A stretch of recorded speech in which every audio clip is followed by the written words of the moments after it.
이번 시간에는 몸속 독소가 녹아서 배출되지 않고 쌓이는 이유라는 제목으로 말씀을 전합니다. 왜 몸속 독소가 녹아서 배출되고 쌓일까요? 그걸 알아야지 여러분 마음, 온몸 관리를 할 수가 있습니다. 하나님은 크리스천들이 전인교회 성령의 지배에 장악이 되어 성령의 인도받는 사람이 되기를 원하십니다. 하나님 모든 성도들이 성령의 지배와 장악이 되기를 원하십니다. 왜 예수님에서 몸속의 독소로 인해서 영혼력의 고통을 당하면서 살아갈까요? 성령으로 세례를 받고 성령 체험만 하면 다 되는 것을 알고 행했기 때문입니다. 쉽게 말해서 자신이 저인격의 성령의 지배와 장악이 못했기 때문에 생기는 겁니다. 한마디로 세상까지 섞여있기 때문입니다. 세상까지 섞여서 방해함으로 강력한 능력을 이끌어내지 못하는 것입니다. 그래서 독소가 녹아서 배출이 되지 않는 겁니다. 이건 아주 심각하게 받아들여야 됩니다. 그래서 성령의 역사에 관심을 가져서 성령의 지배와 장악이 되어 성령의 인도를 받는 성도가 될 수 있기 때문입니다. 저님께 성령의 지배와 장악이 되지 않고는 몸속의 독소로 인하여 능력을 나타내지 못하여 권능 있는 삶을 살아갈 수가 없기 때문입니다. 복된 삶을 살아갈 수 아브라함 축복을 받을 수가 없어요. 여러분 자꾸 몸 아파가지고 자꾸 일 못하고 병원에 가고 그러면서 무슨 자꾸 돈이 나가니까 가난할 수밖에 없죠. 건강하면 부자가 되는 거예요. 예수를 믿고 신앙생활을 잘하는데도 왜 몸속에 독소가 녹아서 배출되지 않을까요? 성령의 지배와 장악된 신앙생활이 아니라 관념적인 신앙생활이기 때문이라고 하는 것입니다. 우리 예수 믿는 사람들이 삶의 특징이 있다면 그것이 무엇이라고 생각하십니까? 입으로만 예수 믿는다고 신앙하는 그런 보통의 신앙의 삶이 아니라 예수를 믿고 난 다음에 변화된 삶을 살아가는 성도들의 특징을 말하는 것입니다. 그러면 성도들의 삶의 특징이 무엇이겠습니까? 그것은 영혼력 전인격의 성령의 지배와 장악을 받아 성령의 인도를 받는 삶이라 그렇게 말할 수가 있습니다. 예수님이 나타내면서 살아간다고 말할 수 있습니다. 성령의 지배와 장악, 성령의 인도받는 삶은 천국의 삶을 사는 거예요. 하늘나라 천국 5차원의 삶을 사는 거예요. 그러면 성령의 지배와 장악을 받는 삶이란 또 무엇을 말하는 것입니까? 전인격의 성령에게 사로잡혀 사는 것을 말하는 겁니다. 5차원의 초자연적인 성령의 역사가 나를 장악해서 사는 것을 말하는 거예요. 성령을 주인으로 모시고 세상을 살아가는 겁니다. 매사를 성령이 의논하고 성령의 뜻을 사는 것을 성령의 지배와 장악된 삶이라고 말할 수가 있습니다. 성령의 인도함 받아 성령의 능력이어서 살아가는 삶을 말하는 것으로 믿습니다. 성령님이 나를 지배하고 다스리는 삶. 이제 우리의 삶이 육체의 권능이 지배를 하고 삶이었고 죄가 지배하는 삶이었다면 이제 예수를 믿고 변화를 받고 그간 단 다음에 나타나는 삶은 성령에서 지배와 장악을 받는 삶이 되어야 됩니다. 지금 우리의 신분은 어떤 신분입니까? 이제 예수 안에서 새로운 생명을 소유하고 태어난 하나님의 자녀들입니다. 그러므로 이제는 과거의 세상적이고 육신적인 삶의 방식을 벗어버리고 하나님의 자녀로 살아가는 삶의 방식을 따라야 된다는 거야. 즉 율법적인 삶은 초등학문을 갖고 따라가는 사람이 아니라 복음적인 삶, 성령의 지배에 인도를 받는 삶으로 따라가야 된다는 것입니다. 그 하나의 방식을 따르는 삶, 이것이 바로 성령의 지배와 장악된 삶을 말하는 것이고 성령의 지배와 장악된 삶이라는 겁니다. 주님은 우리에게 변화된 삶을 요구하십니다. 그것도 어정쩡한 변화가 아니라 확실히 변화된 삶을 요구하십니다. 아니 저 사람 예수 믿고 다니 완전히 달라졌네? 이런 평가와 칭찬을 듣는 그러한 삶을 원하신다는 겁니다. 근데 이렇게 변화되기 위해서는 반드시 성령 역사가 일어나야 가능합니다. 성령의 지배와 장악을 받아야 변화가 되는 것입니다. 예수를 믿으면서 변화되지 않는 것은 성령의 역사 없이 이론으로 지식으로 전통으로 관념적인 믿음 장악이기 때문입니다. 그래서 이런 찬송이 있죠. 내 죄 사함 받고서 예수를 한지 나의 모든 것 다 변했네. 지금 나의 가는 길 천국길이요 주의 피로 내 죄 씻었네. 할렐루야. 예수를 믿고 나서 자신의 모든 것이 변화되어진 것 바로 이러한 놀라운 삶의 변화 역사를 하나님은 우리 모두에게 기대하고 계신다는 겁니다. 우리의 신앙의 출발은 하나님의 권능을 믿는 믿음으로 출발하는 것입니다. 하나님은 모든 것을 아시는 가운데 나의 모든 것을 주의 권능으로 채워주시며 온전케 하시는 하나님이십니다. 이것은 모두 성령으로 되는 거예요. 성령은 하나님이십니다. 무슨 능력이고 뭐가 아니라 우리가 이것을 믿어야 하나님의 평생에 주님을 모시며 살 수가 있습니다. 내가 사망의 음침한 골짜기로 다닐지라도 해를 들어야 하는 것은 주께서 나와 함께 하십니다. 다윗은 담대하게 신앙의 고백을 했습니다. 그리고 선언하지요. 나의 평생에 선하시고 인자님이 청명다를 따르니 내가 여호와의 집에 영원히 거하리라. 할렐루야. 세상 사람들을 향해 너는 못한다고 말할지라도 우리 예수 믿는 성도들은 예수는 할 수 있다고 얼마든지 가능하다고 말하며 믿음을 밀고 나가는 행해야 기적을 체험하는 것입니다. 믿음으로 밀고 나가서 행해야 여러분 기적을 체험한다고 그랬습니다. 삶의 자신감과 담대함이 있어야 된다는 겁니다. 왜입니까? 하나님의 권능이 오늘날도 함께 하시기 때문입니다. 5차원의 초자연된 권능이 여러분 주인이시기 때문이다. 성령 역사가 오늘도 나의 삶에 나타나기 때문에 너 가는 길을 누가 비웃거든 확실한 증거를 보여주라. 성령의 침에 감화해줘서 저들로 참기를 얻으리라. 할렐루야. 지금 우리 모두가 성령이 다스리는 속에서 성령 인도함 속에서 이런 확실한 변화된 인생을 살아갈 수 있기를 주의 이름으로 축원합니다. 이렇게 되면 이런 몸속의 독소는 점점점 녹아서 배출이 되는 것입니다. 이렇게 살지 않으면 몸속에 아무리 예수를 믿고 교회다 예배당에서 살다시피 해도 절대 몸속의 독소는 녹아서 배출되지 않습니다. 왜냐? 인간적이기 때문에. 성령의 초단적인 역사가 이래야 몸속의 독소가 배출되는 것입니다. 그러면 오늘 우리가 어떻게 하면 이런 성령의 지배와 장악을 받는 능력 있는 삶을 살아갈 수 있겠는가? 여기에 대한 고민이 있어야 진정한 성도일 겁니다. 그래야 바른 길을 찾아서 성령의 인도를 받으며 성령의 지배와 장악을 당한 성도가 될 수 있게 됩니다. 그런데 이에 대한 해답이 바로 에베소 5장 18절에 나타나 있는 것입니다. 술 취하지 말라. 이건 방탕한 것이 여기서 성령의 충만을 받으라 했습니다. 우리가 성령의 지배와 장악되는 삶을 살아가는 방법 뭐 다른 게 있겠습니까? 내 속에 성령의 크기를 내 자아보다 더 크게 만들면 되는 것입니다. 성령이 자신을 지배하게 하면 됩니다. 성령의 주인의 모습을 살면 되는 것입니다. 성령이 내 속에 끊임없이 임하게 만들어서 그 성령이 나의 삶을 온전히 주장할 수 있도록 자신의 생활을 갖고 나가면 되는 겁니다. 그렇잖아요.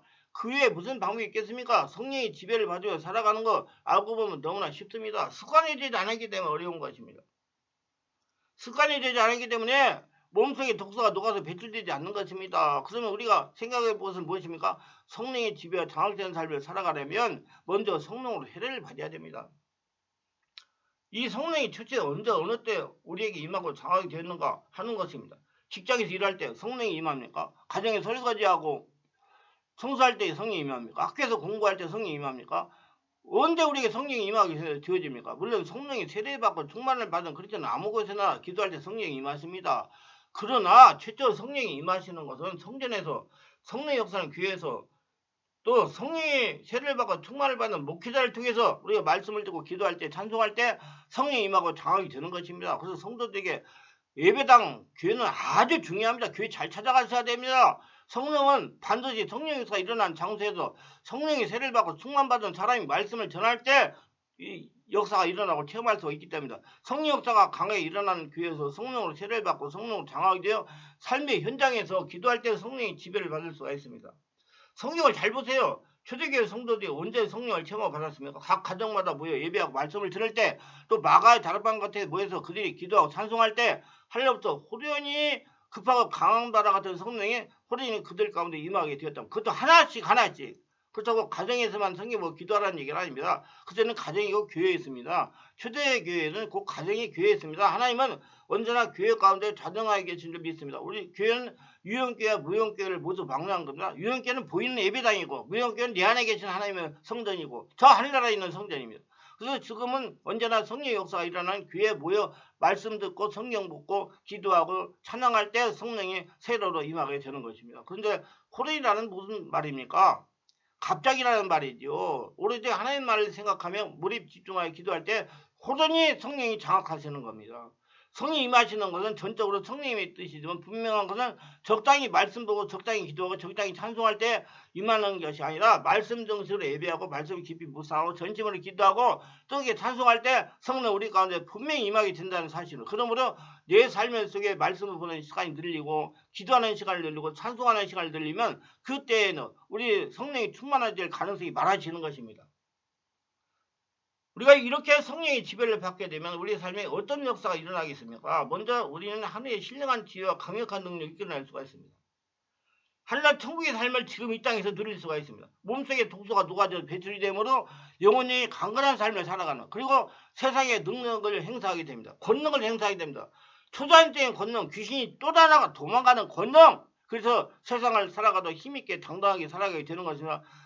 사단의 권세가 지배하는 이 세상에서 사단의 올무에 걸려 허적거리는 인생을 살아가는 것이 아니라 하나님의 자녀들에게 하나님의 권능을 힘입어 사단의 권세를 깨뜨리며 귀신을 지배하고 쫓아내며 주의 이름으로 날마다 승리하며 삶을 살아가는 삶 이런 역사들이 우리 삶에 나타나게 되는 겁니다. 이렇게 됐을 때 여러분 안에 쌓인 독소들이 녹아서 들들들 다 배출돼가지고 온전히 하늘나라 성전이 되는 것입니다. 돌나가 마음의 천국을 이루어 항상 하나님과 교통하면서 살아갈 수가 있는 것입니다. 성도는 무엇보다도 하나님과 관계를 친밀하게 지내야 됩니다. 1대1로 하나님과 친밀하게 지내려고 성령의 지배를 받는 것입니다.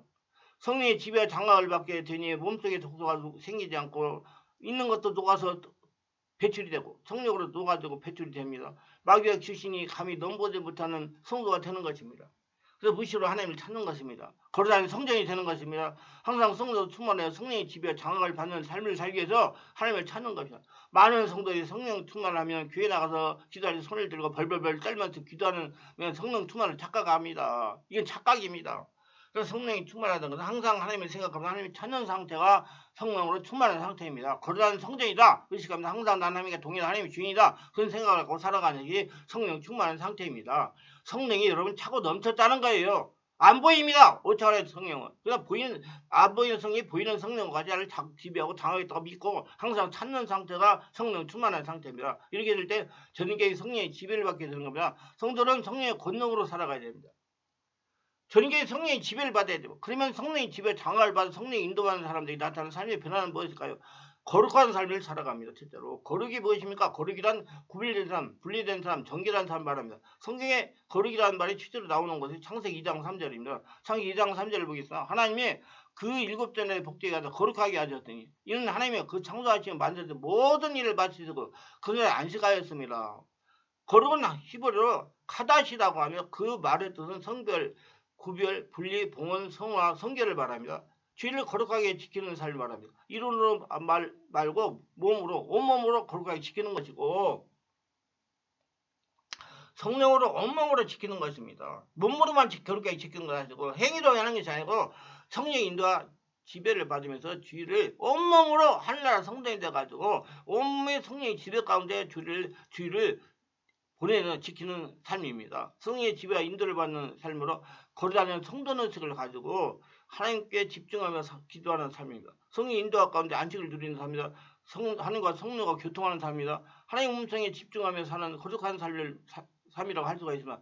우리는 세속에 더럽혀지고 세상 속에 죄에 빠지기 쉬운 존재입니다. 어떻게 거룩한 수가 있겠습니까? 어떻게 구별된 삶, 정결한 삶, 의로운 삶을 살 수 있겠습니까? 성령의 지배와 인도하는 삶을 살아가야 되는 것입니다. 예수를 믿는다는 것은 또 교회에 다닌다는 것은 우리가 더 이상 예전처럼 세속에 빠져서 죄를 짓는 삶을 사는 것이 아니라 율법적인 삶을 사는 것이 아니라 이제는 나쁜 습관과 행동을 모두 버리고 예수님처럼 깨끗하고 정결하게 살아가는 복음적 성령 인도받는 삶을 살아가는 것을 의미합니다. 우리는 예수님을 닮아가는 사람이 되어야 됩니다. 예수님을 닮아가니까 성령의 지배 장악이 돼야 돼요. 예수님을 믿는다는 것은 이 땅에서 천국을 누리며 살다가 주님 오라고 부르시면 영원한 천국 가는 티켓으로만 생각하는 사람들이 있습니다. 그래서 나는 하나님 믿으니까 이제 영원한 천국 갈 수 있어. 그러니 이제부터는 아무렇게나 살아도 되겠지라는 생각을 하면 안 됩니다. 물론 우리는 예수님 믿음으로 구원을 약속받았습니다. 그런데 이제 구원을 받아서 아무렇게나 살아도 될까요? 하나님은 이렇게 말씀합니다. 나는 너희의 하나님이 되려고 너희를 애굽 땅에 인도해 있는 나 여호와라. 내가 거룩하니 너희를 거룩할지어라. 레위기 11장 4절. 구별될 삶을 살아가라고 하십니다. 그럼 구별된 삶이란 뭐냐? 자신의 힘이나 의지로 거룩하게 되지 못합니다. 반드시 성령의 지배와 인도를 받아야 되는 겁니다. 성령의 세례받고 성령 충만 받고 성령의 지배를 받아야 되는 겁니다. 성령이 아니고는 거룩하기를 장사가 하나도 없어요. 그래서 성령이 여러분 말씀을 깨닫게 하고 성령이 하나님의 뜻을 알게 하고 성령이 여러분 길을 인도할 수 있는 삶을 살아라 그 말이에요. 그러고 하나님의 속성으로 반드시 성령으로 되는 것입니다. 기록되되 내가 거룩하니 너희 거룩할지라 하셨느니라. 베드로전서 1장 16절. 이 말씀을 하면 거룩하지 못한 우리가 죄로 더럽혀진 세상에서 거룩하게 살 수 있는 길이 무엇이겠어요? 성령으로 세례받고 성령 인도를 받으면서 거룩하지 성도로 사는 것입니다. 자신 안에 주인이 계신 성령님께 집중하여 하나님을 찾고 하나님의 말씀의 주야를 묵상하며 성령 인도를 받는 따르면 거룩하지 하나님처럼 거룩하게 살게 되는 겁니다. 성령이 거룩하게 하셔요. 평강의 삶을 산다. 예수님은 이렇게 답을 너희는 마음에 근심하지 말라. 하나님이 또 나를 믿어라. 요한복음 14장 11절 1절. 근심과 두려움을 이길 수 있는 유일한 길은 하나님과 하나님의 말씀을 믿는 믿음의 삶입니다. 하나님께서 함께하고 계시다는 걸 믿는다는 겁니다. 나는 항상 거룩한 성전이라 내 안에 하나님께서 성전 삼고 나의 주인으로 계신다. 마음으로 믿고 이름으로 신하는 거예요. 16세기 사역자 D.L. 무디가 이런 말을 했습니다. 사역들이 망가뜨리는 것은 과도한 사역이 아니라 성령 없이 일하는 것이다. 참 멋진 얘기 아닙니까? 우리가 과도한 사역에서 무너지는 게 아니라는 것입니다. 성령 없이 일하기 때문에 자기 생각 가지고 자기 노력 가지고 자기의 힘을 가지고 하나님 일을 하기 때문에 그러는 거예요. 우리가 과도한 사역에서 무너지는 게 아니라는 겁니다. 성령 없이 일하기 때문에 무너지는 겁니다. 기계가 망가지는 게 기계를 많이 돌려서 망가지는 것입니까? 아닙니다. 윤활유 없이 돌리기 때문에 망가지는 겁니다. 관리를 안 하기 때문에 망가지는 겁니다. 우리가 하나님 앞에 성령의 충만을 기도해야 하는 이유가 여기 있는 것입니다. 하나님 앞에서 기도하는 가운데 성령의 은혜를 받고 성령의 능력으로 사명을 감당하면 하나님의 거룩한 자녀들이 다 되시기를 바랍니다. 우리는 사명을 꼭 교회에서 사역하는 것으로 한정하면 안 됩니다. 성도들이 하는 모든 일은 하나님께 주시는 사명입니다. 직장 생활도 사명입니다. 사업을 하는 것도 사명입니다. 예수님의 성령으로 거듭난 성도가 하는 모든 일은 다 사명입니다. 그러면 어떻게 이 사명을 감당하느냐? 건강해야죠. 성령 안에서 온몸으로 기도하고 인도받고 해가지고 몸속에 독소를 녹여서 배출해야 전인격이 하늘나라가 됨으로써 건강하게 살아. 그것도 살아서 120살까지 살아서 하나님의 행사를 선포하는 사람이 될 수가 있는 것입니다. 모두 강건하시기를 예수님으로 축원합니다. 유익했다면 구독, 좋아요, 알림 설정을 부탁합니다. 감사합니다.